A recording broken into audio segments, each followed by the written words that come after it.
นมัสการพระครูบาอาจารย์ขอเจริญสุขเจริญพรใส่ทานศรัทธาญาติโยมทั้งหลายทางภายในในต่างประเทศที่เขารับชมรับฟังอยู่ในขณะนี้ที่ว่ามื้อนี้ก็เป็นมื้อสันวันดีที่ได้มีโอกาสมาอบรมนำศรัทธาญาติโยมทุกคนทุกทานที่เข้ามารับชมรับฟังในขณะนี้ก็ถือว่าเป็นแห่มหนึ่งคำเป็นมือย่ามงามดีเฮ็ดสิ่งใดก็มีแต่สิ่งดีๆในมือแห่มหนึ่งคำเนาะในส่วงเทศกาลบุญออกพรรษาก็ได้ถือโอกาสญาติเวลามาอบรมน้ำญาติน้ำโยมทักทายสบายดีมาให้ธรรมะมาให้ข้อคิดมาให้ห้อยยิ้มมาให้ความสุขกับอะไรในส่วงเทศกาลบุญออกพรรษาเอาเข้ามาแล้วก็ฝากกดไลค์กดแชร์เด้อศรัทธาญาติโยมไปใจเนาะเสียงแจ้งฟังสัตว์อยู่บ่เนาะคอมเมนต์มาแน่เสียงเป็นแนวใดเจริญพรยามคำเจริญธรรมยามแรกออกตอนญาติโยมเด้อโยมพ่อโยมแม่พวกเขามาแล้วผู้หับส้มและหับฟังในมื้อนี้ถือว่าแห้มหนึ่งคำทั้งโยมพ่อโยมแม่มีแต่ความสุขกายสบายใจโมสุขสุขคนทุกคนทุกทานผู้ที่กำลังเขาส้มคดีเมื่อนี้เห็นหน้าเห็นตาทั้งออกตอนญาติโยมที่ได้หับฟังมื้อนี้ถือว่ามีความสุขที่สุดเด้อที่ได้มาไหลครั้งที่สองน้ำจานสมจิตเมื่อนี้ก็แปลแล้วหน่อยเป็นมือทำอิฐได้ที่ว่าห่อนไหลรวมกันนะสององค์อะไรโดยเคยจ้าเถื่อนรู้สึกว่าก็ตื่นเต้นเนี่ยได้ขนาดถือว่ามือเริ่มต้นเป็นบ่แมนโอ้อนุสิทธิ์แดนจำปาเป็นว่านมัสการจันสมจิตอาจารย์คำดี COA กันหน่อยโอ้ยสนออนุสิทธิ์สบายดีเด้อสนอสื่อของสื่องามเนาะจันสมจิตเนาะเติมเห็นไหม OA นะ COA นี่แหละคำว่าสีราคาแพงที่สุดใน COA แมนว่ากันหน่อยโดยสีทนได้ต้อง COA เอาทักทายสวัสดีกันเลยท่านโยมคอมเมนต์กันมาคอมเมนต์เขามาหรือว่าเป็นคอมเมนต์นะคอมเมนต์เนาะคอมเมนต์2 ไลค์ 1 แชร์เอาเด้อขอหลายดอกของภาษาแล้วคนทางไต่เห็นคุยลำเราคุยรอนคุณโยมเห็นกี่โกกี่เกี่ยมตัวหนามปลาแรงก็ว่าจะได้ขนาดเสียงว่าบ่คือโมวันไหนคนทางไต่ครับฟังคือเข้าใจเนาะจะท่องถิ่นก็ได้ต่างแข่งก็มีเจริญพรเด้อต่างแข่งต่างถิ่นบ่ว่าจะกี่เทศบาลนครหลวงก็มีและขอน้อมนมัสการเด้อทั้งพ่อแม่ครูบาอาจารย์เนาะผิดพลาดก็ขอโทษขออภัยนำพ่อแม่ครูบาอาจารย์เมื่อนี้ก็สิได้มาเว้าเกี่ยวกับธรรมะเนาะกันเนาะโดยมาให้ธรรมะแก่ญาติแก่โยมเพื่อให้ออกตนญาติโยมมีสติเนาะเพราะว่าเพิ่นจังว่าความบ่ประมาทเฮ็ดให้ชีวิตของเฮามีแก่นสารเป็นแก่นสารมันบ่ขนาดโดยแมนโดยเฉพาะคนเฮามีสติเนาะสติอยู่กับตัวบ่ว่าจะเป็นการเว้าการจาอันใดก็แล้วแต่ดอกคันสติอยู่กับเฮามันบ่เลือนลอยบ่ว่าจะเป็นการขับรถจะเฮ็ดให้ชีวิตของเฮาเนี่ยปลอดภัยเนาะคั่นเนาะแมนขนาดอันนี้สำคัญทุกคนต้องมีสติเลยมีสติบ่แล้วต้องมีหยังขนาดมีหยังอีกสัมปชัญญะความหูเมื่อคีแมนเนาะคั่นเนาะก็หน่อยคิดว่ามีสติแล้วต้องมีสตังอะไรแมนโอ้สตังคือปัจจัยแมนครับเพื่อนจังว่าสันติเพื่อนจังว่านาทีสันติปรังสุขขังบ่มีสุขใดที่จะสุขยิ่งใหญ่เนาะกับความสงบถ้าเฮามีความสงบนั่นทุกสิ่งทุกอย่างสบายอกสบายใจโดยโยมยังพอยังแม่เด้อแมนอยู่บ่แม่นอยู่ดอกคือสิแมนนะพ่อเนาะทุกอย่างนี่มันก็ต้องมีเหตุมีปัจจัย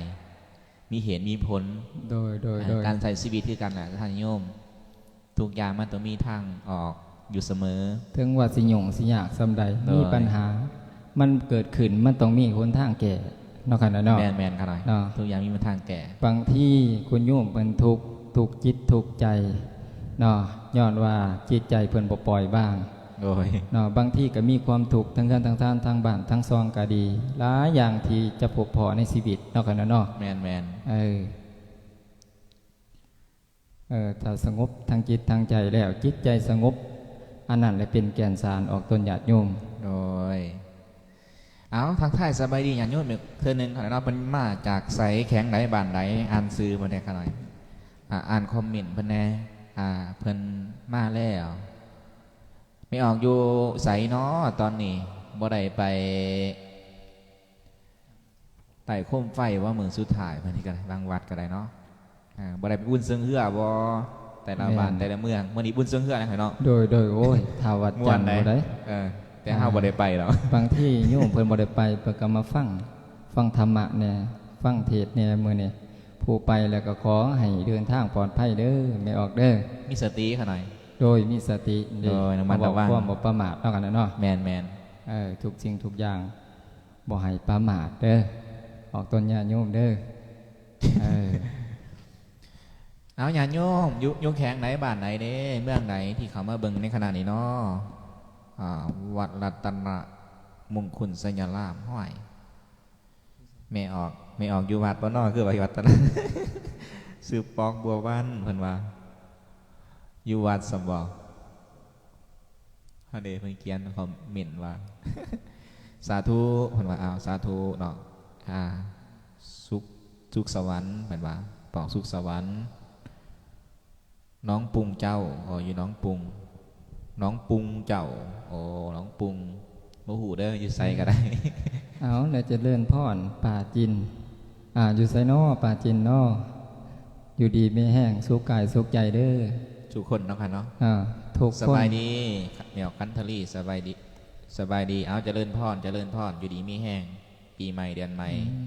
ไม่ออกอยู่ตานมีไส้ฟังอาจารย์ไม่ออกกองพันบ่เสียงควงพอออกหน่อยบ่พานุรักษ์อยู่เสียงควงก็มีเนาะเอาขามาแล้วฟังก็ให้มีความสุขเด้อสถานญาติโยมอย่าสิซีเรียสเนาะทุกสิ่งทุกอย่างอย่าสิซีเรียสฟังแล้วอยากให้มีความสุขยิ้มแย้มแจ่มใสยิ้มแน่ก็ดีเด้อเบิ่งไลฟ์สดฝ่ายอาจารย์ยิ้มแน่ให้ว่าก็ได้ นี่ทั้งสององค์ยิ้มเบิด ห้อยยิ้มนี่บ่ได้คล้ายดอกยิ้มให้ฟรี จงตั้งอยู่ในปัจจุบันเด้อบ่ให้อยู่กับอนาคตอดีตสิ่งที่มันผ่านไปแล้วให้มันผ่านไป ๆโดย ต้องอยู่ในปัจจุบันมีความสุขที่สุดนี่แหละออกตนญาติโยมคือเดียวนี่เวลานี่แฮมหนึ่งคำแม่นละค่ะหน่อย ผู้สิมังสิมีกับมือหนึ่งคำนี่แหละ มีอยู่อุบลประเทศไทยอยู่ประเทศไทยก็มีเนาะโยมประเทศไทยก็มีเอาสาธุเข้ามาล่ะที่101ไล่ติดตามเด้ออยู่101เนาะอยู่ไทยเนาะก็มีได้ค่ะหน่อยอยู่อำนาจเจริญจ้ายุ่มพร้อยขันธวิไสนมัสการพระอาจารย์ซุ้มจีและพระอาจารย์คำดีโดยนมัสการกันหน่อยพระอาจารย์สุริยาโดยนมัสการได้ขนาดเด้อพังไทยบอกกันหน่อยพระอาจารย์สุริยาอยู่วัดทงตูมเนี่ยโดยนมัสการวัดเก่าอาจารย์เหรอตะกี้ก็เคยอยู่ทงตูมอยู่พอดีเดมันใหญ่ไม่อยู่ทางงอนบัดเลยแห้งไก่มีออกกระต่ายแพงวิไลเป็นตาแพงเนาะมีออกกระต่ายก็ได้ แค่แขวงนครหลวงเวียงจันทร์บ้านลักหินเมืองศรีโคตรเจริญพรเด้อเสียงพระอาจารย์ม่วนว้ายย่องเลยย่องบัดนี้แล้วสิได้เตียบเบิดคืน คำสวัสดิ์นครหลวงเรื่องอาจารย์ถือว่าให้เลยทักทายญาติโยมเนาะแข่งสิงคโปร์อยู่แข่งไรแข่งขามาเด้ออ่านได้สิอ่านสู่ฟังธรรมะไปน้ำให้เขาคิดไปน้ำแล้วท่านโยมเราใครเนาะโดยชีวิตอยู่ได้ต้องมีธรรมะในตัวเนาะหรือว่าอยู่ด้วยสตังค์อยู่ด้วยสตังค์กับแมนค่ะถ้าบุมีสตังค์ก็อยู่ยากคนทำก็ได้แต่ต้องมีสติทุกอย่างต้องมีสติถ้าบุมีสติสตังค์กับสเตรทคือกันเนาะก็มีส่วนกันหน่อยทุกอย่างมันต้องเคียงคู่กันไปกันมีแต่สติบ่มีสตังค์เด้อบัดนี้ ฮะก็อยู่ได้อยู่ อยู่ได้ อยู่ได้นิดเดียว อยู่ได้นิดเดียว อ้าวเบาหัวโนหวนเด้อเบาหัวนัวมวนเด้อท่านโยมเด้อข้าน้อยอยู่ทางเมืองพระลานไซเด้อครูบาโอ้มีออกเตยผู้ที่ลาดพระลานไซปากสั้นเด้อพระอาจารย์ปากสั้นก็มีเนาะเอาบ่ได้ไปใส่นอนอยู่บ้านอยู่เฮือนอยู่ซองเอาเป็นว่ามาฟังเทศฟังธรรมนำกันเด้อพระอาจารย์จะนายพิเศษแลสู่ฟังสององค์นี่หูจักแต่บ่เนาะเอาโอ้พระ จักซื้อเลยบ่ อยู่บ้านเชียงรายเด้อกันหน่อยด้วยนมัสการเด้อกันหน่อยเด้อพระพระอาจารย์ข้าม จืน จันทร์กัน จืนหน้าจำตาไว้เด้อ2 องค์นี่ ซื้อถามมาที่คนไหนไม่หูซื้อหรอวะ ฮู้แล้วบ่ออกตนญาติโยมฮู้แล้วบ่ ผู้ใดหู ผู้ใดฮู้สิให้โปรโมชั่นเบิดมื้อเบิดคืนบัดนี้ ปอมือสั่นยังกันหน่อย ฮะ ขีมท่าหนาบ่ บ่พรโอเล คือว่าแต่ขีมท่าหนาโมมีเด้อขีมท่าหนามีแต่ทำมา มีแต่คีมธรรมะอย่างเดียวสอน ตั้งอยู่ขนาดขึ้นมา เอ โอ้ อย ขีมท่าหนาบุคคลกับตองการแน่เนาะ อืม อืม มีแต่พรดีๆพรจากพ่อแม่ครูบาอาจารย์ อ่า พ พ ร ร โส ไส้ พรไส้ อ่า พรและมั่งมีสีสุข โดย เนาะหลับรวย ร่ำรวย เออ เฮ็ด ส สิ่ง บา ใด ยใจเด้อ เฮ็ดสิ่งใดก็ให้มีความสุขเนาะค่ะเนาะ โดย ทุกอย่างให้มีแต่ความสุขความเจริญนะโยมเด้อบางเทื่อโอ้เนี่ยมีออกตุ้งติงอ๋อตุ้งติงเกตแก้วเนาะพระอาจารย์คำดีเพิ่นว่าเนี่ยกูจักก็ได้นี่ โอ้ยคนทำอิฐเลยสิได้โปรโมชั่นได้เนี่ย โปรโมชั่นบ่ บ่แม่นเลข3ตัวได้อ ข้าน้อยอยู่สวรรค์นาเขตเด้อพระอาจารย์อาเมยโอ้ยซื้อคักโอ้ยอาเมยอะไม่ออกอาเมยบ่ซื้อมวนอยู่ได้นี่ข้าน้อยอยู่ทางปากกะลิงเด้อครูบาจันทร์วงศ์วิไลเสียงมวนหลายข้าน้อยกำลังฟังอยู่บ้าย่องไกลเนาะพระอาจารย์ก็ได้ยังย่องหลาย เพิ่นยังว่าได้ย่องถือขอสึกย่องบ่ถือขอสึกก็บ่ขาย ถ้าย่องถือคอนี่อยู่น้ำกันเบิดคืนมื้อนี้ ปานนั้นกูวะ แม่น ว้าย ถึง ไหนอ ว่า ยู่ สิ บ่ บ่ได้ไปเบิ่งบุญสงเฮือก็อยู่ได้ออกตนญาติโยมด้วยกำลังใจออกตนญาติโยมหย่องเด้ แม่ ทุกสิ่งทุกอย่างมันก็ต้องมีกำลังใจนะเนาะ แม่นสององค์นี่ก็มีแต่ผู้มักหย่อง มักย่องและอาตมากันมักย่องคือกันย่องหน่อยก็ดีเห็นญาติโยมกับเบิ่งก็ดีใจนะเนาะ แม่นล่ะ ฟังสำไรก็ดีใจ อืม เสียงมวนเด้โอ้ยย่องอีกแล้ว คุณโยมกันหลายเสด็จเทศอยู่กันหน่อยคือย่องพักฮะเอาเป็นว่าฟังเทศกันหน่อยหนึงแล้วเดี๋ยวไปจะไหน ฟังก็โอเคได้ก็หน่อย ฟังเทศแล้วว่าจะ โด ไหน ยอย่ามันเด็กอย่าออกตนญาติโยมเมื่อยก็มี ครับ ฟังไป แสดง นำ ว่าญาติโยมเพิ่นบ่ได้ไปไสเลยพูดมาคำว่าฟังแสดงเพิ่นบ่ได้ไปไสขนาด เพิ่นอาทิกินข้าวกินน้ำแล้วบอกมาฟังเทศฟังธรรมเพียนไลฟ์สดซะเพราะว่าฟังกับฟังฟรีบ่มีโปรโมชั่นมีหยังก็ได้ มีแต่ธรรมะนี่เด้อโปรโมชั่นก็ได้บ่แม่นเลข2ตัว3ตัวดอก แม่นบางคนก็ถามเลขหลายบางคนก็หลาย ถามหลายขายหน้ามาใส่เอ้ย แม่สบายดีอาจารย์ขน่อยอยู่วังเวียงเด้อฝนตกโอ้ฝนตกว่าวังเวียงโอ้ค่ำลาเนาะเพิ่นว่าฝนตกเพิ่นว่าอ้าวตกก็มีสติเพิ่นว่าอยู่เย็นเป็นสุขเนาะ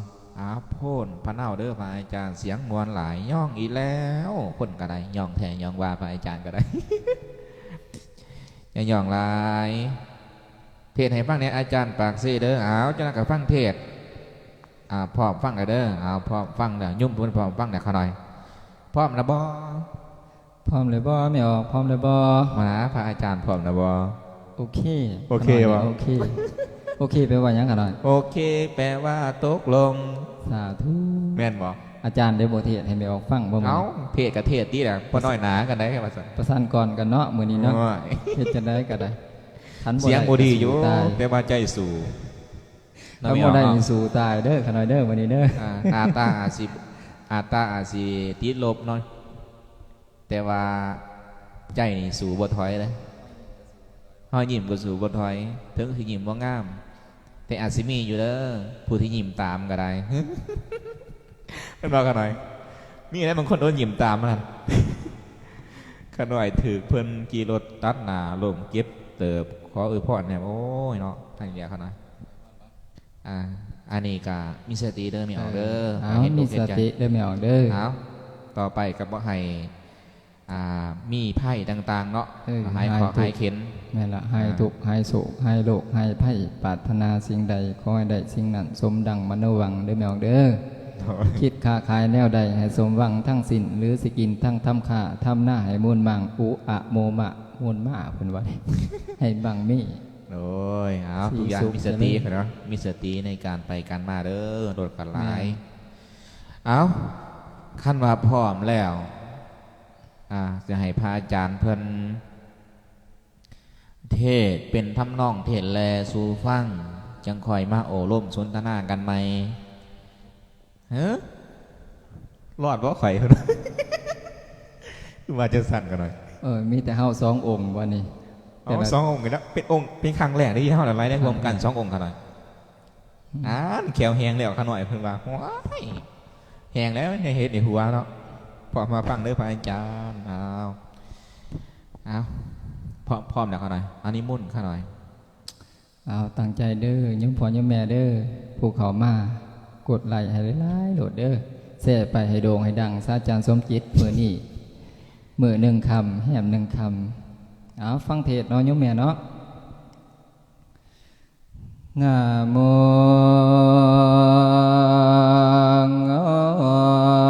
ตัสสะภะคะวะโตอะระหะโตสัมมาสัมพุทธัสสะนะโมตัสสะภะคะวะโต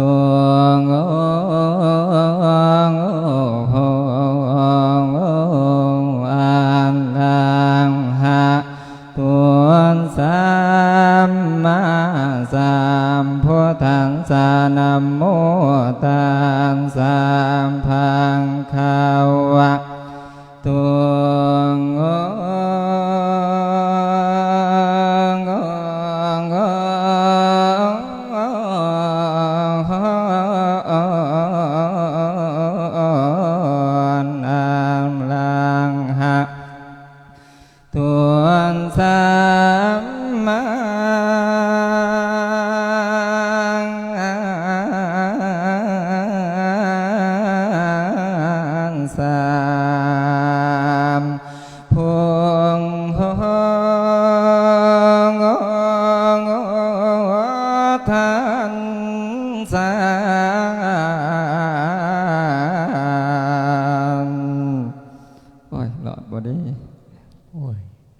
ม่วนหลายเนาะไม่ออกเนาะม่วนเนาะโอ้ยสุดๆบ่ค่ะดอยม่วนอยู่ไม่ออกม่วนอยู่บ่ม่วน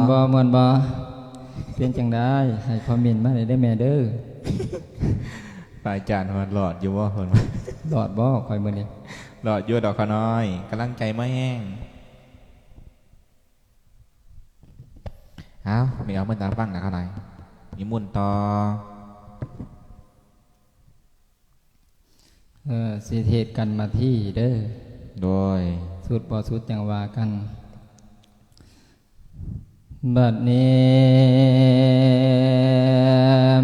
ข้าวถึงนางมาที่ภายไพนาป่าไม่ใหญ่จนตะเว้นคำคายพนังลาเต่าเข้มพอนางมาหอดห่วงเขาหอมบอนเป็นหอมพองเทมาหอดห่วงเขาน้อยแผ่กระใจด้วยว่าเทวดาดาวแปลงกายกะเพนเลียดกากระทำให้ส่วนเชิงตัวหนึ่งทำเป็นไอแบ่งเป็นเสือคงขยุงเลียนเตนตันไว้จะบังทางตัวหนึ่งแปลงเป็นเสือเหลืองตัวขนาดโพดพันเตนตันไว้จะบังทางต ตัวหนึ่งแป้งเป็นเสื้อลานสันสีสัดใหญ่ยังว่าตันปองไว้ทางหน้าหอมพานอันว่ากันละยาดอนขันมาเห็นกายานสานเคียงสาบันแข็งกระดางยังบ่เป็นโอ้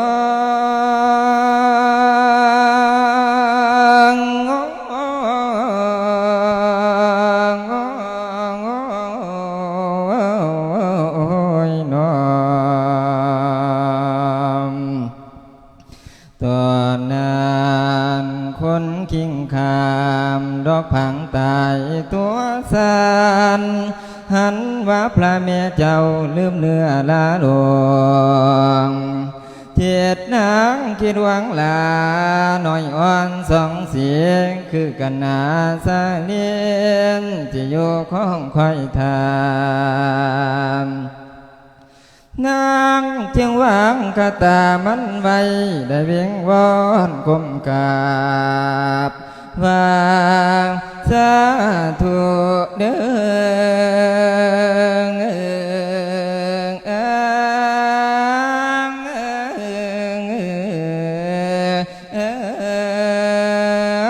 ตอนนี้นะ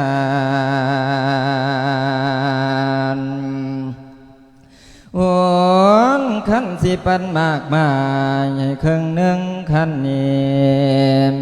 หลังสาสีก็ยังยืนตันทางบ่อยนั่งไปได้ถึงว่านางนวันใบแสนเทียงห้อยเหล่าอันว่าเทพพาทวนเจ้าบ่มีให้ป้องสิไปจวนตะเวนคำขายเฮียงบายจวนสิตัวสามสัตว์เดินวนวกให้หลีกหนีไปแล้วมา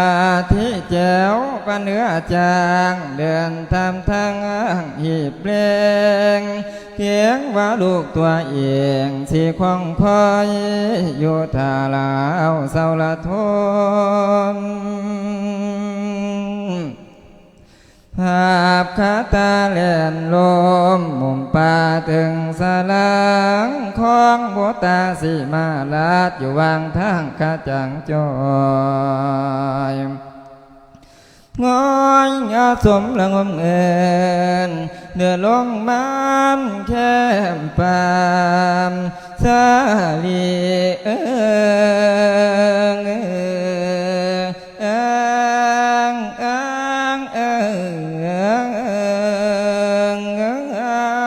กันหาแม่เจ้ามาหอดแล้วคำแก้วเจ้ายุ่งใส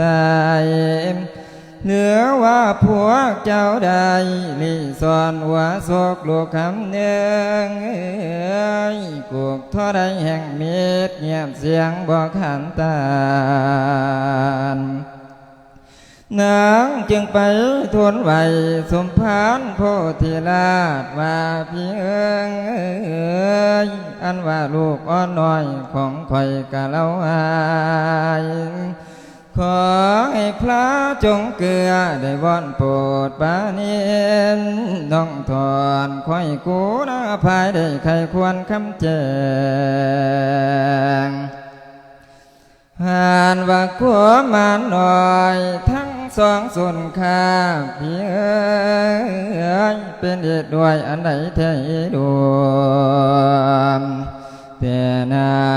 นพงที่สาเจ้า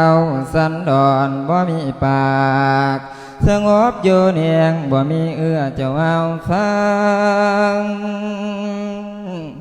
หันหลังสู่บ่มีจะตันต่อพนังทุนหลายซ้ำหลายครั้งกะบ่จำนางกะโศกะด้วยหลายประการติงเต็มทุกท้องฟ้าได้ก่อยกันเคลื่อนกังอายทุกมานั่งแขนพอปันตายดอมสุขทั้งคิดถึงลูกน้อยพอปันฟ้าเจ้าลันเตง หันหนึ่งเดืองเพี้ยนดังเขาหลวงกวงป่าสวมินคนโคมลมทับเจ้ากระเดดินบ่เตียงได้แล้วตัวแต่วิบากเบื้องพ้อยภาคสิเป็นเสียงมาที่ทนพวกขวัญได้หำเนียนเขียนความว่าเพียง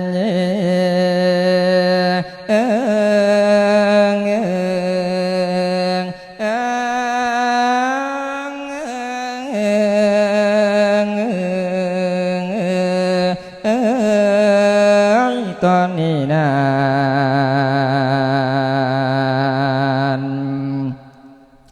ว่าจังว่าในตอนนี้ข้าสิมองลานามีอันเป็นผีเสียจากพระองค์แล้วขันบ่เห็นลูกน้อยพนังลามส่วนสิตายนั่นละนาสหธรรมโย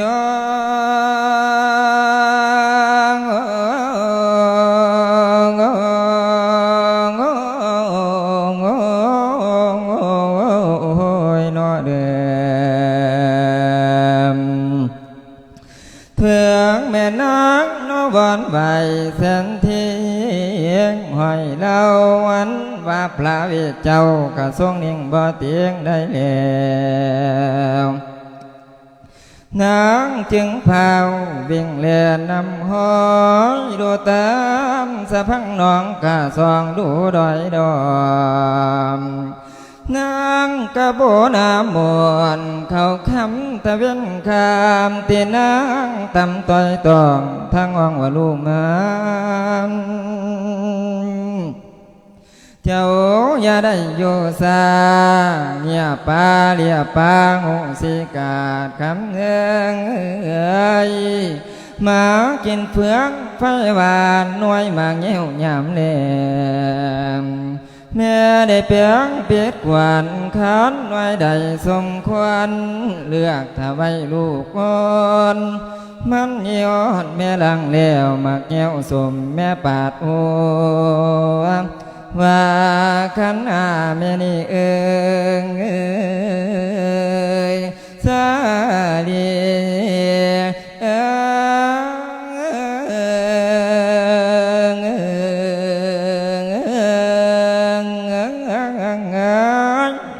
คำใดก็เหลือมิดอิงเตียงบ่มีสิ่งที่ไขคา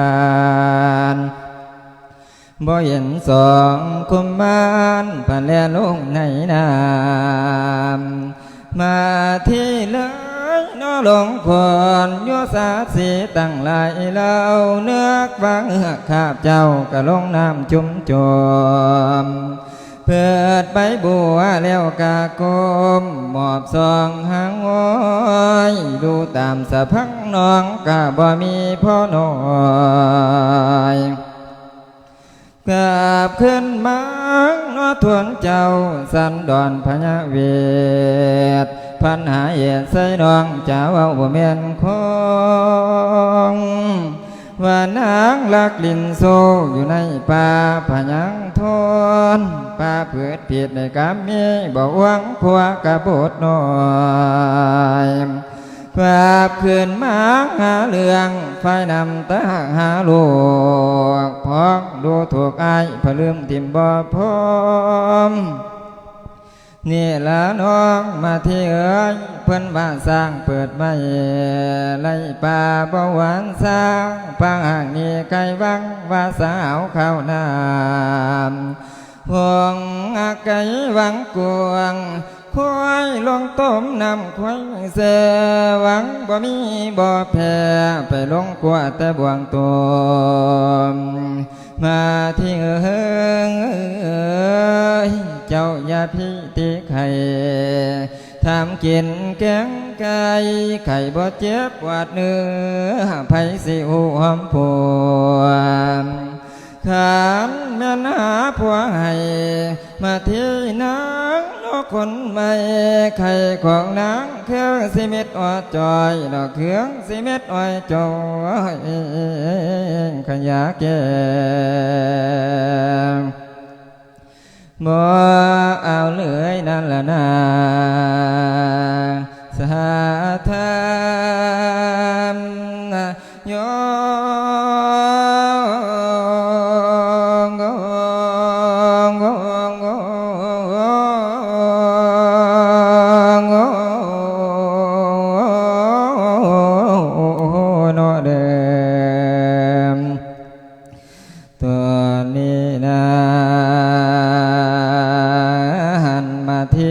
ปวดเนื้อตัวนานพระเวทเว้าท่อนานกะเสยอยู่บ่มีจามมาทีเวทนาอกดังสิติอกมอยว่าเพียง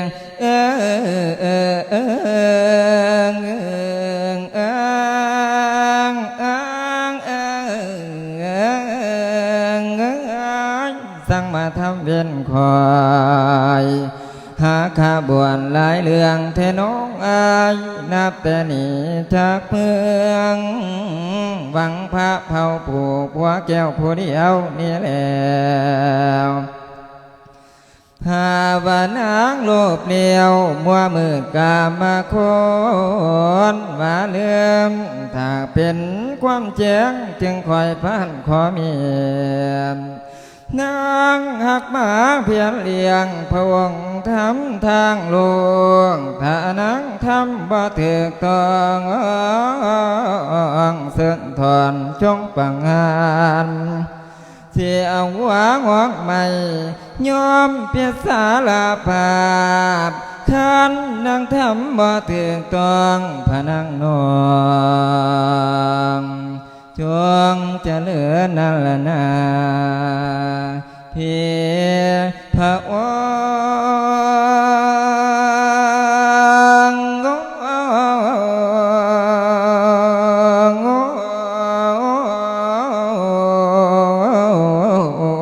นอเดิมทวนานพะนังแลนำหอยในดงดอยป่าไผ่พนมไม่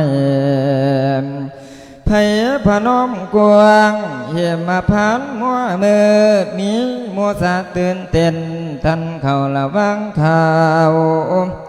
เมียมัวสะกูนางข่าวเจียเบียนแห้งบางพวงสานินเต้นตื่นเต้นต้นไม่ตื่นพานังพระเมียเจ้าได้มุมป้าคมนามคมคำคมเจ้าคอยข้านไปนามเมียนเจ้ากาเป็นเส้นทั้งไกลสิบมาโยนพระเมียเจ้าขานิพายอยู่ผู้เดียวเลยบ่เห็นสองลาอันดาละทั้งโคมาที่นออยู่บ่ได้ก็ให้หางมาโนนั่นแหละนะน้อมโย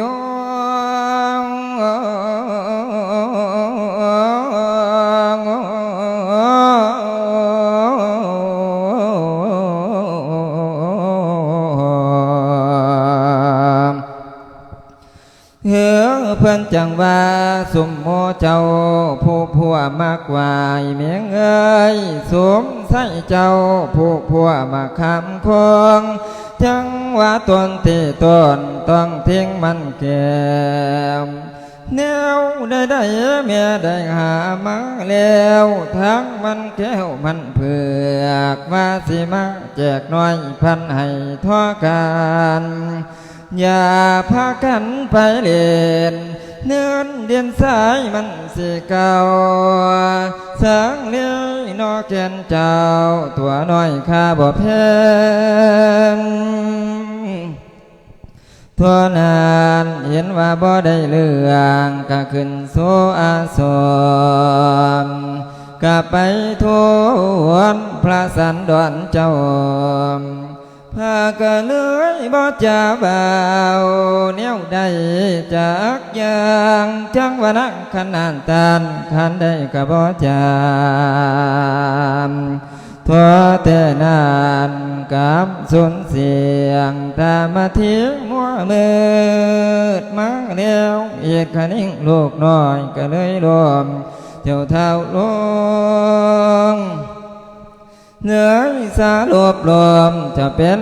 ลมเท้าจังว่าดาวเด่นลงดินเดียวรวมหลงพวมดอกไม้มาที่ลามจางคอยทายนั่นละนาสาธามโย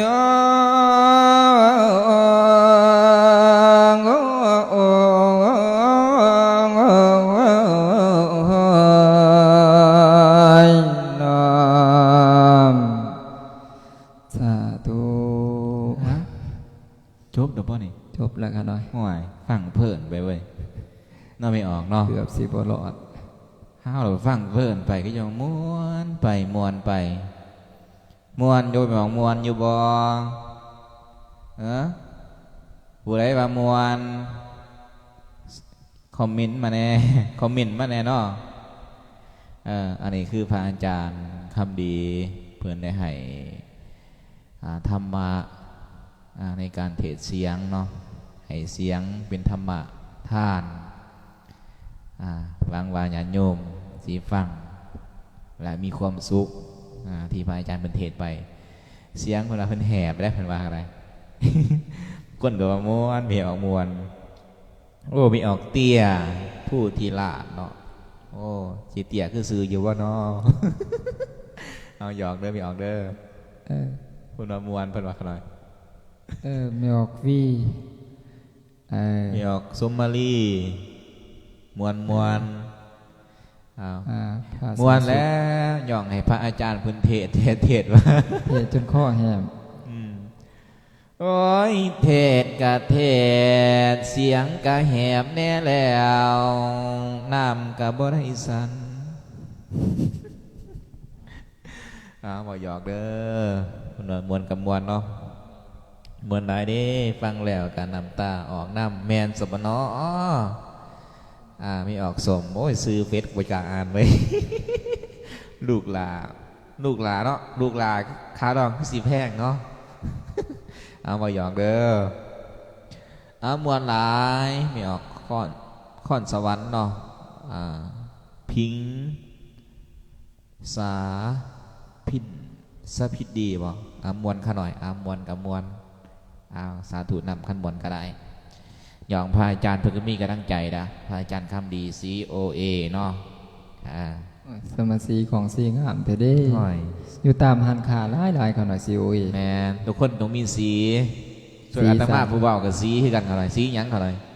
สีหยังเขาหน่อยสีมากกว่าบ่สีดำตัวจริงผันดำเนาะดำกับยาเนาะไม่ออกเนาะขอใจว่าดำกับพ่อดำเพราะว่าคนทำมันเดือดเกิดว่าได้ไหวขันเดือดเกิดได้สิให้รอมันน่าเดชพุ่นนะนอกอะไรเนาะเอาถือว่าฟังแล้วให้มีความสุขอะไรเยอะเบ้ออย่าสิฝ่าจับผิดกันเนาะผู้ใดบ่ได้ไปดินไปมวนไปซื้อไปกินต่างๆเนาะเพราะว่ามันนี่ก็เป็นมือสวงเฮือบางคนก็ยังบ่ทันกลับบ้านกลับเพื่อนกลับซองไรบางคนพ่อแม่ก็ถามหาดูไปซ้ายเนี่ยมันบอกขนาดเนาะกับบตีเนี่ยสวงมวนมันบอกขนาดโดยเฉพาะพ่อแม่เนี่ยเป็นห่วงลูกที่สุดนอกขนาดเนาะโดยเฉพาะบอกว่าจะเป็นลูกกกลูกผู้กลางลูกผู้หลากาดีคันว่าไปดนไปไกลๆพ่อแม่บ่เห็นเพิ่นก็จมหาได้ยันแต่ลูกเกิดอุบัติเหตุบ่เนี่ยเอาเจริญพ่อเด้อยังมีออกสาวคำวันในทางไทยเพิ่นดนเนี่ยเด้เพิ่นอยู่ USA เนาะอยู่ดีไม่แห้งอยู่บ่มีออกสาวคำเนาะอยู่ดีไม่แห้งเด้อพี่ยังมาวันเกิดว่าแฮปปี้เบิร์ธเดย์เด้อแฮปปี้เบิร์ธเดย์ผ่านทั้งหลายเลยเนาะอยู่ดีไม่แห้งมีความสุขความเจริญสุขกายสุขใจเด้อสุขภาพแข็งแรงขอบคุณอยู่เย็นเป็นสุขอย่าเจ็บอย่าเป็นเนาะสำคัญก็คือสุขภาพน้ำหยองสักคำเนาะสุขภาพแข็งแรง อันอื่นมันอาจจะคอยตามมาหรอกปัจจุปัจจัยกันหลายเนาะสำคัญก็คือมีความสุขนั่นแหละโดยสาธุอยู่ดีมีแห้งถึงสิบเลยทักทายกับคิดหอดคิดถึงคือเก่าหักแพงคือเก่าคนเฮานี่หักแพงกันไว้ตอนยังมีลมหายใจนะคนนอกโดยคนเฮามันก็อยู่บ่ฮอด100 ปีหรอกคนเฮามันก็เดือเกิดบ่ได้เพราะว่าเฮาก็คิดว่าสังขารของเฮาเนี่ยมันบ่เที่ยงได้ขนาดมีเกิดก็มีดับมีแก่ก็มีตายมียังไม่ออกคนไวไม่ออกเตี่ยมันมาพูดทีหลังนะแร่อีเดกูบาบอกคุณแร่เนาะคนวะคุณเกียนมือตื่นขนาดคนว่าแร่ยังง้อแร่กับมาแร่เด้อเทศแร่เนาะสิมาแร่นี่เข้าใจได้เองทางท่ายกันเอาธรรมะยังไม่ให้เขาหน่อยธรรมะเขาเด้ผสมประสานกันได้จะได้ว่ากระซ่ามเขาจะได้ปิดไลเพราะว่าให้ธรรมะหลายๆเนี่ยขนาดบางเถื่อเพิ่นฟังเพิ่นก็สิเบื่อกันมีไรทั้งเน็ตเลยได้เราคอยเนาะโดยอยากให้ผสมประสานเตือนกันไปนำโอลมสนทนากันไปนำแล้วไม่ออกเนาะอย่าฝ่านี้ป่าเด้อมาฟังน้ำกันนี่แล้วโอเผารับโอเผานอนป่าเด้อฟังไปก่อนโจจนปิดไหลเพื่อเด้อแมนพอเป็นโมเนี่ยหน่อยคนฟังก็ดีเนาะหลายก็ดี2 องค์ตาเปียกๆตาดำๆนี่อีตนอีดูสงสารในเด้อสร้างว่าhow your mom doing มันว่าจะไรแม่เป็นอะไรวะใช่ขนาดแปลภาษาอังกฤษมัมแปลแม่เนาะyour mom doing บ่แม่เป็นจังใดกำลังเป็นจังใดอยู่ดีไม่แห้งบ่แม่จำอยู่ดีไม่แห้งโอ้ยอันนี้สายแปลภาษาอังกฤษอาตมานี่ก็พ่อเข้าใจอยู่หรอก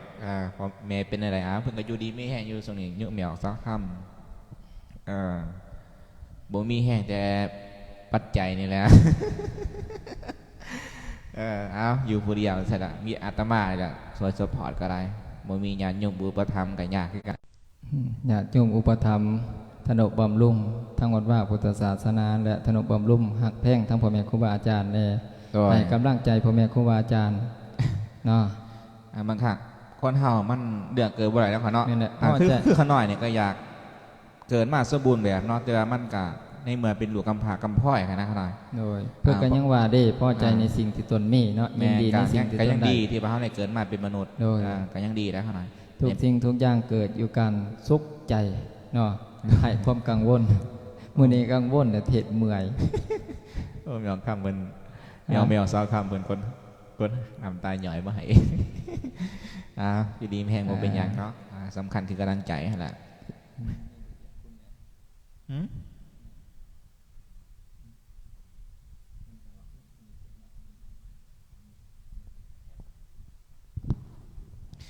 คอมเมนต์เข้ามาญาติโยมคอมเมนต์เข้ามาจะน่าจะให้พระอาจารย์เป็นเทศให้ฟังเองเรื่องพระคุณพ่อแม่แหละเตือนกันตลอดแต่ญาติโยมเนาะไปมีพ่อมีแม่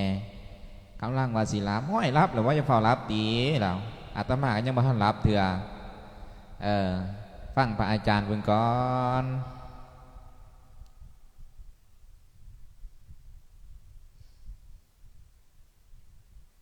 ร่วมน้องญาติโยมตีเขาหน่อย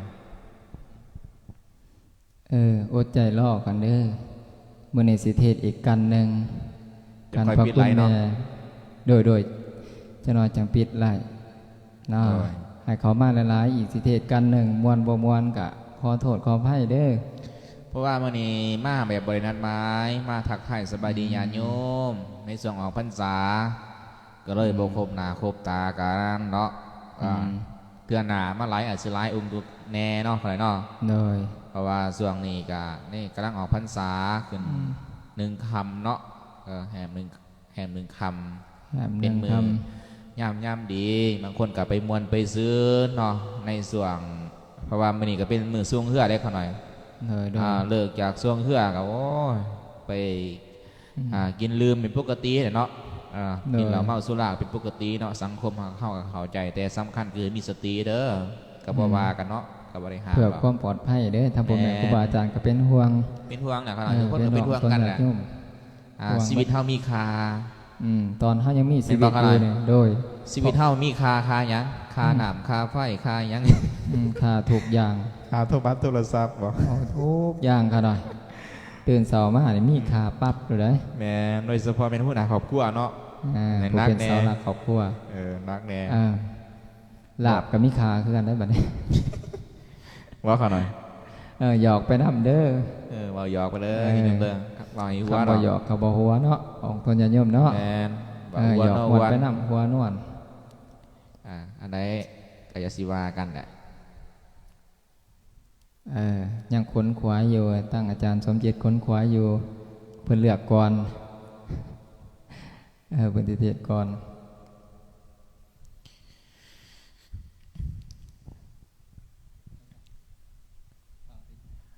ไม่ออก50 คนฟังตลกดีเนาะครูว่าโว้ยบ่แม่นตลกหรอกบอกให้ฟังซื่อๆจำหน่อยสิว่ามีแต่เว้ามีแต่เว้ามีแต่เทศเทศให้ฟังในพันนี้ผัดเว้าผัดว่าตลก เอาว่ากันเด้อ ตลกกับเพื่อผ่อนคลายได้กันหน่อย ทอนค่ายแต่มันก็กระยิ้มเนาะ พวกบางคนทุกข์จิตทุกข์ใจมาแต่เวียก แต่ทุกสิ่งทุกอย่างแบบมันถูกใจเห็นพระสององค์ตาดำๆนี่บอกตลก ก็เพราะได้ยิ้มได้หัวไปน้ำกันเด้ แมนพอนี่ยิ้มในหัวชีวิตจึงสิอายุยืนต้องยิ้มต้องหัวยิ้มแย้มแจ่มใสแต่ว่าผู้ใดสินั่งบูดอยู่บ่ได้สิเฒ่าไว้อยากเฒ่าไว้สมบ่คำว่าอยากเฒ่าไว้ยิ้มแน่ยิ้มในใจก็ยังดี แม่นก็ได้ยิ้มในใจ โดย พอมีไผเห็นกะยาแต่ยิ้มเอาไว้เพิ่นว่าผู้ใดยิ้มทุกมืออายุก็ยืนผู้ใดบ่ยิ้มหน้าเศร้ามองเด้เฒ่าไว้ไว้ นายเหี่ยวแต่ว่าอาตมานี่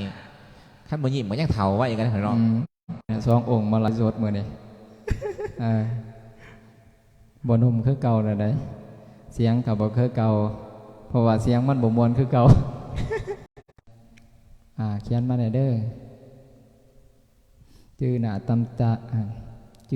ำตาไว้สององค์นี่ องค์หนึ่งดำองค์หนึ่งแหล่พูดได้แหล่เพื่อนก่อนนะ มีแต่องค์แหล่ๆน้ำกันนี่แหละ แมนเอาก็บอกไอ้พวกนั้นแมนความจริงเนาะก็สิว่าโอ้ยหยองตัวของฟังพระอาจารย์ทั้งสองบอกกับมวลลายโอ้ยหยองไงด่ะมีแต่ผู้มาหยองขนาดว่ามวลลายมีอีหยังเนาะถวายนำบ่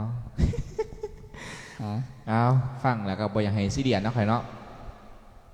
ชีวิตบ่ต้องซีเดียนหลายเด้ออยากให้มีความสุขผู้ใดอยู่กับผัวเฮ้ยมาฟังพระอาจารย์มันบอกตลกแน่บางเทื่ออาทีเศร้าโศกเศร้าเศร้าอะไรได้บ่สัก ก็มีอะไรเนาะ แม่นน่ะบางที่บ่ม่วนก็มีเรือนไปก็มีเด้ แมน พระสององค์นี่จักเว้าอีหยัง เว้าอีหยัง เว้ากะลอกกะแลกกะตอกกะแตก โอ้ยว่าแต่ติ ก็ล็อกก็แลกก็ตอกก็แตกกันว่าหยังแปลว่าหยังแล้วบ่นี่ ก็บอกเป็นจังซั่นแล้วกันหน่อยแต่แปลบ่ได้ดอก บอกให้หัวเนาะบอกให้หัวซื้อไม่ออก ฟังเทศหลายจนอะไรก็ว่าโอ้จะไม่เละอีสักบ่เข้าใจห่วย บัดทั้งเนื้อก็สิว่าเล่ แล่นะบ่คนเฮาบ่เข้าใจเด้ ฟัง โอ้ เล่ สวัสดีโยมเบื่อยเด้อโยมเบื่อยตามุ่นเสริมสวย เสริมสวยก็เพิ่นว่าได้เนาะอยู่ดีมีแห้งซองยังขนาดจำไม่ที่ซองยัง ซองเบิ่งรายชื่อออกตนญาโยม บ่ได้ซอง แต่ว่ามันไก่บ่เห็นหุงคือว่าเฒ่าเลย คือบ่ได้ซองหาไหลโอ้ยขน่อยได้ว่ากับหัวเองเลยฟังบ่แซ่เพิ่นว่าจังนี้ฟังแล้วมีความสุขพระอาจารย์บอกกับเหมือนย่องเลยนะพอดีมีผู้ย่องอ่านมาดีจ้ะผู้ใดบอกมวนเนาะ ผู้ใดน้อบ่มวน มวนทั้งสอง มวนทั้งสอง กันบอกมวนผู้เดียวเสียใจแล้วหน่อยใจแล้ว มาต้องมาน้ำกัน ไปน้ำกันได้มื้อนี้และไม่ออกผู้พาพุทธกำลังเขามาเบิ่ง นา เนาะ คาราชกำลังเขามาเบิ่ง เอ้า ติดตาม ตอน รับ จิต ชม เทศเนาะเขาหน่อยถ้าต้องให้ธรรมะเพิ่นน้อยหนึงเขาหน่อยเพราะว่าทุกสิ่งทุกอย่างเนาะมันบ่มีสิ่งใดที่จะแน่นอนในชีวิตเนาะเขาหน่อยเนาะเกิดขึ้นตั้งอยู่รับไปอย่าเป็นธรรมดาของมนุษย์ ทุกสิ่งทุกอย่างเขาต้องทำใจเขาหน่อยเป็นบอกเขาหน่อยทำใจหยังในวันหนึ่งเขาเสียใจท่านอย่าโยมเพราะว่าเขาที่สูญเสียภัยไปสูญเสียสิ่งที่หักไปเขาหน่อยแมนแมนบ่ว่าจะเป็นถ้าเขาบ่ทำใจเขาจะเสียใจอย่างหนักเขาหน่อยแมนเสียใจจนบ่มีทางบ่ว่าจะเป็นคู่ข้องที่ว่าจากไปบ่ว่าจะเป็นการล้มหายตายจากหรือว่าเลิกล่ากันไปแมนคว่ำเสียอกเสียใจนะบ่ว่าจะเป็นลูกเต่าก็ดีเกิดภัยเกิดอุบัติเหตุต่างๆนี่สิ่งที่เสียใจขาดไปเงินคำทรัพย์สมบัติที่เสียไปนะเฮาก็มีความทุกข์ใจเด้แม่ทุกสิ่งทุกอย่างเกิดทุกอย่างเฮาต้องทำใจคืออาตมาทุกอย่างก็ทำใจให้กันทำใจเพราะว่าอาตมานี่ก็มีแม่คนเดียวเป็นว่าขนาดพระอาจารย์มีแม่เจ้าคนมีแม่ผู้เดียวพ่อกับผู้เดียวพ่อกับผู้เดียวพระอาจารย์ยังมีพ่ออยู่บ่มีขนาดอ๋อเพิ่นก็เฒ่าแก่ซะหน้าแก่เนาะยุ่มก็ดีแต่ว่าพระอาจารย์ยังมีพ่อขน่อยเกินมายังบ่มีพ่อเอาลูกกำพร้ากันยังขน่อยลูกกำพร้าพ่อชีวิตน่าสงสารแต่ก็สู้มาได้กันหน่อยทุกสิ่งทุกอย่างมันต้องยอมรับความเป็นจริงโดยอาตมาก็ถือว่าสู่ส้นได้อาศัยญาณโยมไปแล้วอยู่ใดกันย้อนกันญาณโยมไปเนาะย้อนพุทธศาสนาเฮาพออะไรอยากฟังเดี๋ยวอันนี้อยากฟังไหนสมโยมไม่ออกยังไม่ออกเตี่ยมันเพิ่นฟังแต่ดนอะไรนี่บ้านไหนออกเนาะอยู่บ้านไหนน้อยถามในอยู่บ้านไหนอยู่บ้านได้อยู่แม่เตี่ยอยู่บ้านได้โยมแม่เพิ่นเฒ่าแล้วว่าเอิญเพิ่นแม่เพิ่นเสียใจเลยบ่เอิญแม่ไม่ออกซุปหาขอโทษขออภัยเด้อเมืองกระขังมาเขาเป็นผู้สาวเนี่ยจะได้โอ้ยขอโทษขออภัยเฒ่าแล้วบ่เอิญเพิ่นบ่เฒ่าได้ก่อนยังหนุ่มอยู่เนาะเอิญอยู่แม่ติขอโทษขออภัยเด้อแม่ออกเด้อจะไปแล้วหิมหัวอยู่จังหันกันเอิญต้องอยู่แม่ไผกับบ่สาธุโอ้ยบอกหัวบ่หยอกได้ไม่ออกเด้อไม่ออกเพิ่งเขามาแต่ดนได้ไม่ออกเตี่ยเนาะจะเสือยุ่มแม่ไปเกินยุ่มแม่เมื่อไหร่ได้ยุ่มแม่ออกเนาะยุ่มแม่ออกเป็นน้ำบอกว่าท่านสุดเด็กกันหน่อยไหวยุ่มแม่นี่แม่นี่ก็ซ้ำ50 40คนนั้นยุ่มแม่แม่บอก60ฟังยากเนาะเลยบ้านโนนมีไส้เพิ่นว่าบ้านโนนมีไส้บุหูร้องเนาะบ้านโนนมีไส้ทางไหนขั้นแข้งไหนเมืองไหนบ้องเมืองนั่นมันสิหูอยู่เนาะเนาะถือว่าผู้ใดอยากฟังเรื่องของคุณแม่อาจจะเคยเทศไปแล้วแต่ว่ามาเทศในฟังอีกบางเดือนอาจจะลืมเนาะใครเนาะ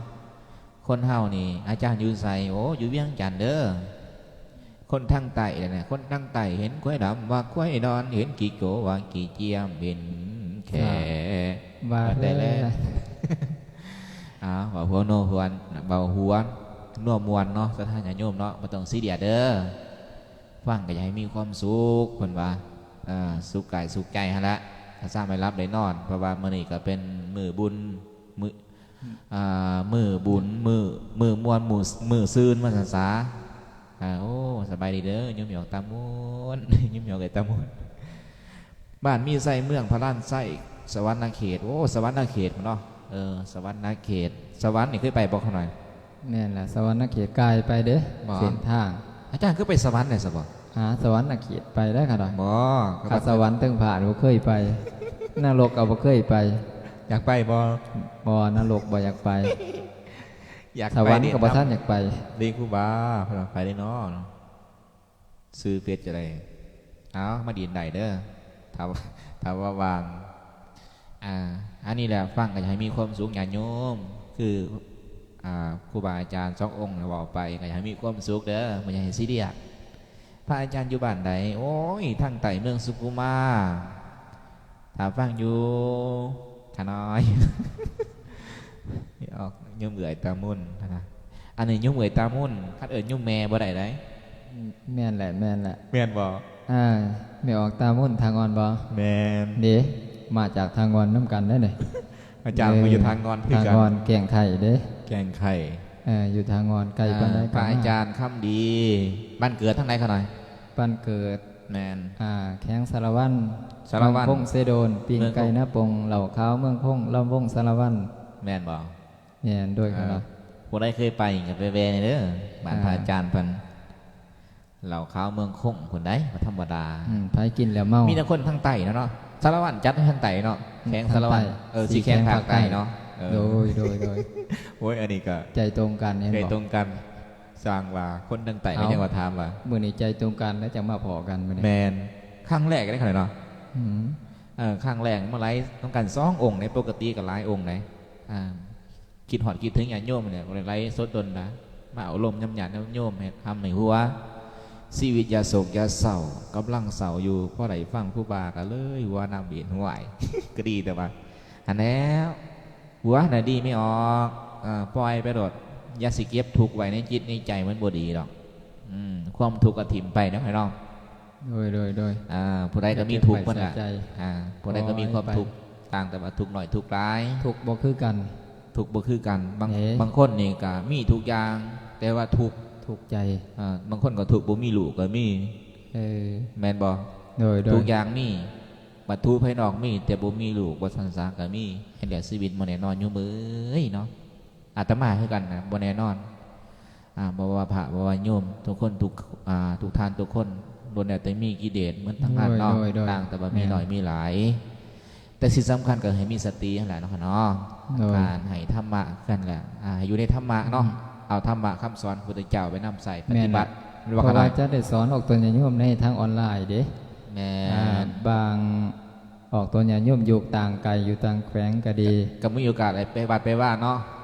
นั่นน่ะ เพราะว่าปัจจุบันก็มีกับมาคุ้มไม้ว่ามันทันสมัยแล้วเขาหน่อยพ่อแม่ครูบาอาจารย์เพิ่นจะมาให้ธรรมะทั้งออนไลน์หลาย2 ทางได้ดิรายการเนาะเนาะเขาเดือกเขาฟังได้จังซะผู้ได้มักธรรมะแบบ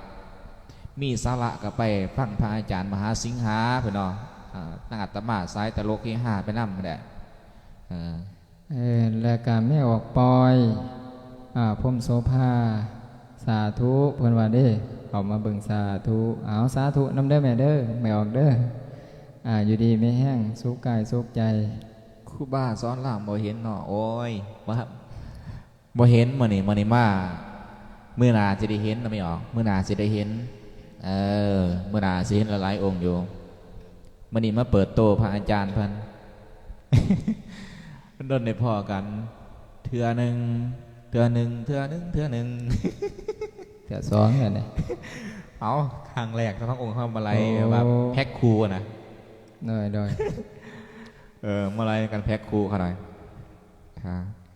ญาติโยมเพิ่นฟังก็ดีใจเนาะหน่อยกลายก็บ่เป็นหยังสำคัญก็คือฟังแล้วให้เป็นขอคิดเขาหน่อยเอาถือว่าดนแล้วจะให้พระอาจารย์เพิ่นเทศน์เรื่องพระคุณแม่สู่ฟังในจักนาทีเลยไม่ออกฮอดบ่สมบูรณ์นึงเลยฮอดแล้วบ่คือว่า3 นาทีแม่นบ่ครับบ่แม่นติเอาที่ว่าเคยได้ฟังแล้วก็ฟังอีกพระอาจารย์เพิ่นเทศน์เรื่องพระคุณพ่อแม่สู่ฟังคนเฮานี่ต้องมีพ่อมีแม่จึงเกิดได้เนาะค่อยเนาะบ่มีพ่อบ่มีแม่นี่บ่มีไผดอกจะเกิดได้เป็นบ่ศรัทธาญาติโยมทุกคนต้องมีพ่อมีแม่ต่างแต่ว่าบางคนก็เกิดมาเห็นหน้าพ่อบางคนก็เกิดมาบ่เห็นหน้าพ่อหน้าแม่ต่างเท่านั้นเนาะก็มีหลายสิ่งหลายอย่างผสมประสานกันในชีวิตรสชาติของชีวิตแต่ละคนมีความแตกต่างกันไปเอาเป็นว่าพร้อมแล้วบ่เขาหน่อยก่อนสุดท้ายถ่ายสุดก่อนเขาสิได้ปิดไล่เขาต้องฟังก่อนหนึ่งเนาะ เพิ่นว่าคนเฮานี่เกิดมาต้องมีแม่โยมคันบ่มีพ่อแม่แท้สร้างสิได้ละเกิดมาเอาสำนีได้ข่อยก็ได้บ่ได้ฟังเทศนะนิมนต์พระอาจารย์เป็นต่อเขาหน่อยฟังเสียงยาวๆเอาเลยครับนิมนต์ก่อนสุดถ่ายสุดบัดนี้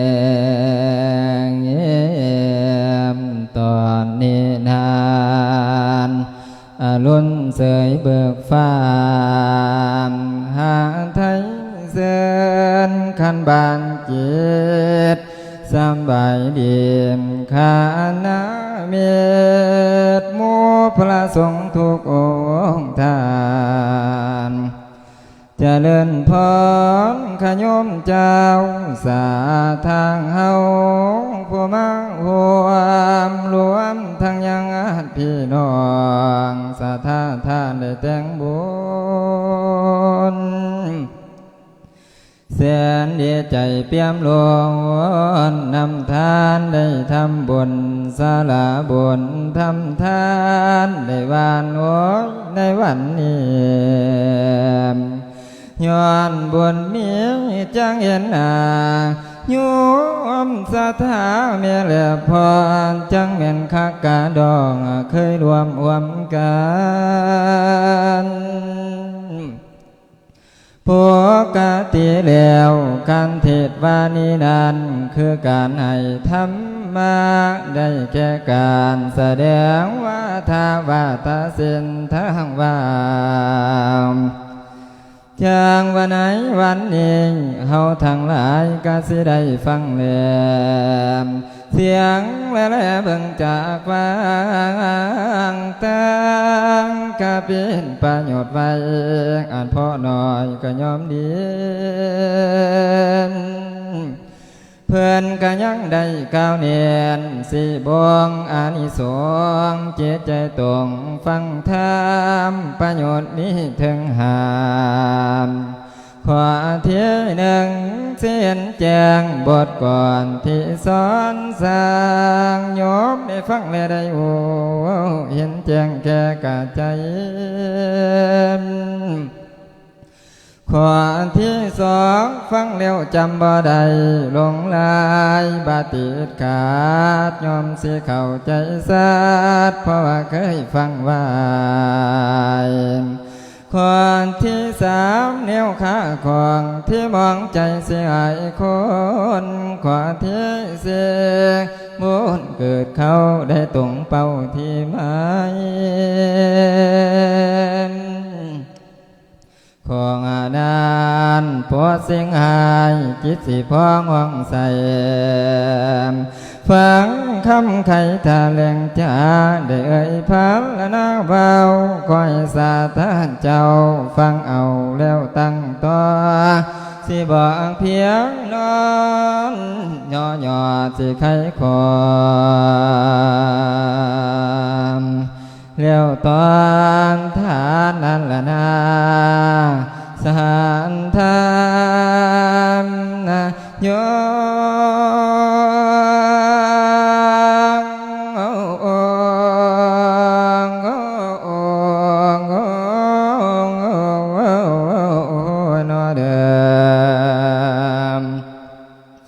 เพื่อนว่าคนเฮานี่เกิดมาต้องมีแม่ยุ่มเนื้อคันบ่มีแม่แทนสังสิได้เกิดมาคนแม่มีน้อล้นฟ้านักเลื่อนผู้ป่าบอดเอายังมากกันสังสารกันเทียมได้ไผ่ผู้เหลือมคนแก้วมันดังพอกาบเมียตกน้ำลูกขันเทียงแถมเท่านาวันเนนอนได้ละความนอเดือดหอนเฮงบ่มีงายตกอาบายวิจิตเมียนบ่มียามเล่มมันดาแก้วมีคนนั้นนี่บาดนับขันดันทวนคุณแก้วบ่เมียงเคียงเมียนเสียวแผ่นฟางเปลี่ยนกระดาษห้องเขียนเอาผู้เขาเปลี่ยนปากกาขีดเขียนพระคุณเจ้าเอานาทีท่านนำสามโทกวางใหญ่มาเปลี่ยนเมื่อขีดแต้มพระคุณเจ้ากระบอมพรควรแม่หลายการดองคุณพองก็คือการนั้นตั้งอาทรงไทยนาบไว้พระคุณทาน หาประมาณบ่มีใดแนวใดบ่มีทั่วคอยพวกพี่น้องประคองไว้อย่าลบพ้นตั้งแต่มือเกิดพรคุณพ่อแม่ดูแลขอถนอมบุตรตาขันโซวันแหลงสาวควรแม่ควงควายเผาถนอมเอาข้าลูกซอยควรแม่เลี้ยงตั้งแต่น้อยจนได้กันใหญ่มาคนแม่หาของปอนแต่ยังนอนอยู่ในอัวยังขันบ่หูเหตุใดขันเฮงให้ว่าแอวนุ่มคนแม่จมหัวเกินเหมือนตาพ่อเหยเปียงคนไม่วิไลเห็นยงไว้บ่ให้ตอมคนแม่หอมดมเก็มแนมดูลูกยังอ่อนคนแม่ยำเข้าโมกคนแม่จกเข้าปอนยำห่อนแม่กะบินนอกจากนี้ขี้เงี้ยวกะเที่ยวบายมินปันใดกะฟุ้งไฟขันเทศสวยดูเกียงขันเสถวยดูเกียงคนแม่วัดสาเลียงบวตาจนวันใหญ่จนว่าได้ปากเบาปากคนเจ้ากะเล่าสอนสอนให้อาจเอียนเอินสอนให้ยืนสอนให้เดินสอนให้เอินพ่อแม่สอนให้เอินเท่าแก่เอินพ่อแม่พี่น้องลุงป้ากันญาติยายสอนให้เอินน้องอายเอินผู้ญาติตายายให้รู้จักจับบายเวียกงานกันสร้างสอนในทางเรียนหูก็กะก็ไก่หูจักน้อยจักใหญ่ให้หูจักปากเว้าปากคนเจ้ากะเล่าสอนเขียนบ่เป็นแม่ผาดปอนนอนบ่เพียนแม่ผาดกอมเพียนถนอมจนใหญ่กามาแล้วกะเล่าสูงพ่อแม่สูงจนเพิ่นเฒ่าให้กินอยู่บ่เศร้าขอพระเจ้าเป็นห่วงลูกเป็นพวงเป็นพวงพ่อแม่เลี้ยงลำใดเพียงกำดอกกึ่งกันเมียกินข้าวมือลาพันโอ้ยเอิง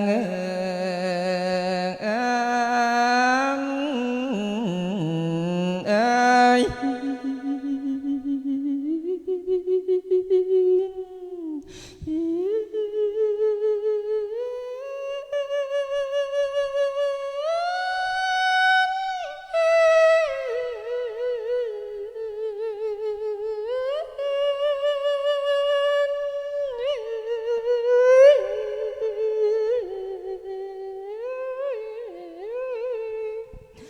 แม่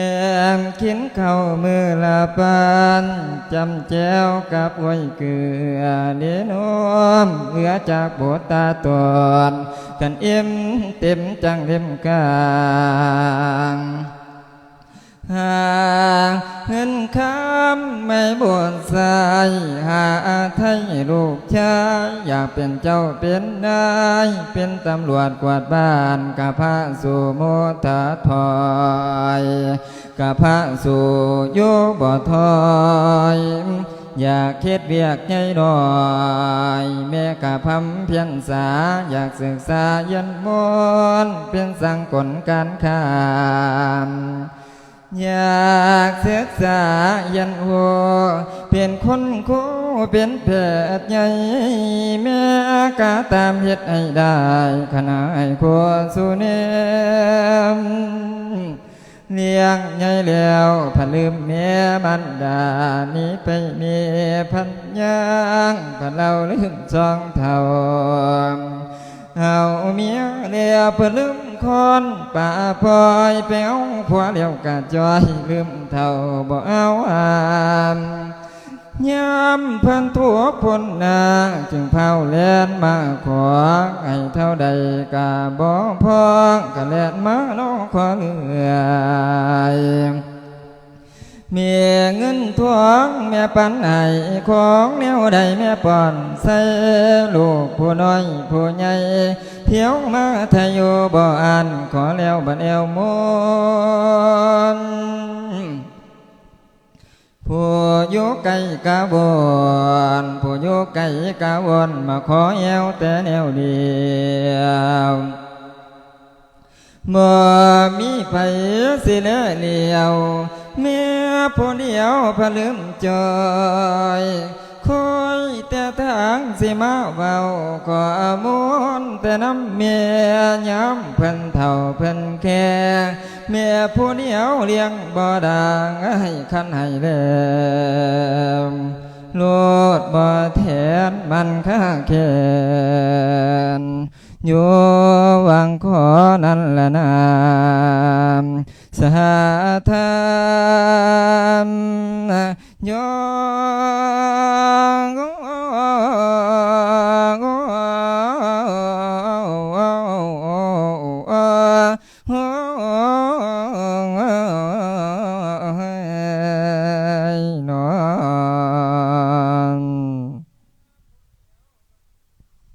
สาธุโอ้ยจะเป็นเสาทะเลเนาะเสาไรกินหอดพอกินหอดแม่ ผมแม่นเอฟเฟกต์หายบ่ กินหอดผุนตายสิได้ผุนยั่ง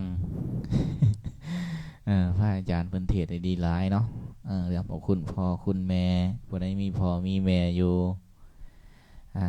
ก็เบิ่งแง่งเพิ่นให้ดีเด้ออย่าให้เพิ่นเสียอกเสียใจถือว่าเป็นคติสอนจิตสอนใจถือว่าการเทศน์ของพวกเฮาทั้งสององค์เนาะก็สมควรแก่เวลา กสิเดล่า ลา จาก ลาญาติญาติโยมไปโอกาสหน้า คอยทำขึ้นนี่เนาะ พอกันใหม่เพราะว่ามื้อนี้เนาะมวลในจิตในใจกสิมาทักทายโยมก็ฮู้อยู่ว่าญาติโยมไปมวลไปซืนเนาะมื้อนี้ก็เป็นบุญอันยิ่งใหญ่ของเฮาบางคนก็ไปมวลไปซืนไปมวลไปซืนในเทศกาลบุญสวงเฮือเนาะเพราะว่ามันจะมีวงดนตรีเลยก็ได้ตอนแรกกำคืนก็ได้ไปเมาต่อแล้วบางคนบางทานกันเลยบางคนก็มาเฮือนไปเบิ่งซื่อๆเนาะตามหีตามข้องประเพณีวัฒนธรรมอดีงามของคนลาวซาพุทธเฮาเคียงคู่กันมาตั้งแต่อดีตจนถึงปัจจุบันเขามาฟังบ่ท่านซ้ำเขาหน่อยฟังย้อนหลังเนื้อไม่ออกเด้อยังไม่ออกแสงตะวันฟังย้อนหลังเนื้อไปฟังทาง YouTube ก็ได้เนาะค่ะเนาะYouTube ทั้งสองอาตมาสมจิตแนลเนาะค่ะไปฟังได้มีเทศได้หลายจะอัพลงให้เทศบางเทื่อกับบ่ได้มาไลฟ์สดคันว่ามีงานกับสมานิมนต์ได้นะนิมนต์พระอาจารย์คำดีเพิ่นเนาะไปเทศสู่ฟังเนาะหรือว่างานสุสมโพธิเนาะต่ออีเนครูบาโอ้ยมื้อหน้าแล้วยุบไม่ออกเด้อจึงฟังมีแต่ให้ต่อบ่มื้ออีตนผู้เทศเนี่ยบ่เนาะเทศจังข้อ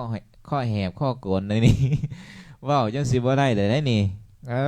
ผู้ฟังก็ฟังแท้ฟังว่า ผู้เทศนี่ก็เสียงแหบเสียงแห่ได้นี่ เขาฟังบ่ทันสัมภาษณ์อาจารย์บ่ได้ฟังโดนแล้วครูบาบ่ได้ฟังโดนแล้วเนาะบ่ได้ฟังโดนมื้อหน้าจะค่อยฟังกันใหม่มื้อนี้ก็ถือว่าโดนพวกนั้นพอสมควรแล้วให้เอาคนญาติโยมฟังแล้วก็ให้เป็นคติสอนจิตสอนใจเอาถ่ายสุดพวกเราทั้งสององค์เนาะถ้าบอกผิดพลาดประการใดขอโทษขออภัยนำญาตินำโยมเด้อว่าบ่ม่วนนอนหูก็อย่าสิจับผิดกันเนาะมื้อนี้มาให้ธรรมะเป็นธรรมทานตลกเฮฮาไปนำจึงว่าแต่ว่าเนาะจึงสิมีความสุขทั้งจิตทั้งใจธรรมะก็มีตลกก็มีเนื้อขอดีดีบ่ขอหน่อยโดย ก็คือพระอาจารย์มันเทศไปเออเทศเสียงส่วนพระอาจารย์ก็ดีเป็นเทศเสียงเนาะอาตมาเป็นผู้ว่าโอ้ล่มสนทนาน้ำหยาดน้ำโยมนี่แหละเพราะให้ญาติให้โยมเลยห้ามเลยหัวให้ฟังกติสอนจิตสอนใจธรรมะคืออย่าดีวิเศษแต่ว่าเพราะว่าคนเฮานี่ฟังแล้วก็มีลืมเนาะฟังไม่ฟังเรื่อยๆไปนะการฟังนี่การฟังที่ดีที่ว่าเป็นสิ่งที่ดีให้กับชีวิตเฮาได้เตือนชีวิตเฮาตลอดเวลาโดยก็หน่อยครูบา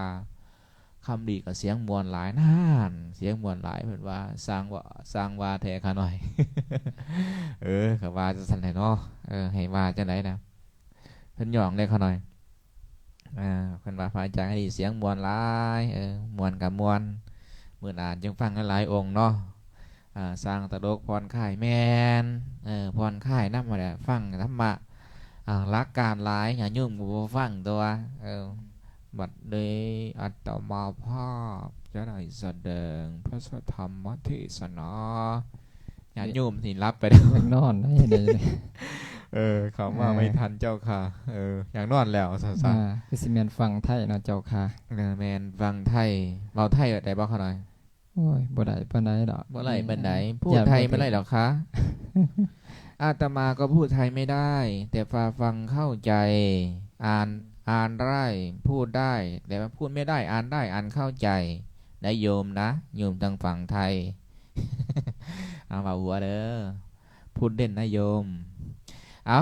เว้าหลายมันยาวมันยืดเด้ออย่าโยมเนาะจะได้พูดสิขอตลอดมื้ออื่นเทศให้ฟังอีกแน่ โอกาสหน้าสิแจ้งเตือนเนาะเพราะว่ามาเทศนี่ก็บ่ได้แจ้งเตือนดอกมวลในจิตในใจเนาะให้เนาะจับสมัยถึงบ่ได้ยินได้ครับมวลในจิตในใจจะมาเทศสุญญาสิโยมฟังเอาไว้โอกาสหน้าเนาะเฮาสิได้มาไลฟ์อีกแม่นยังไลฟ์เทื่ออยู่เด้อ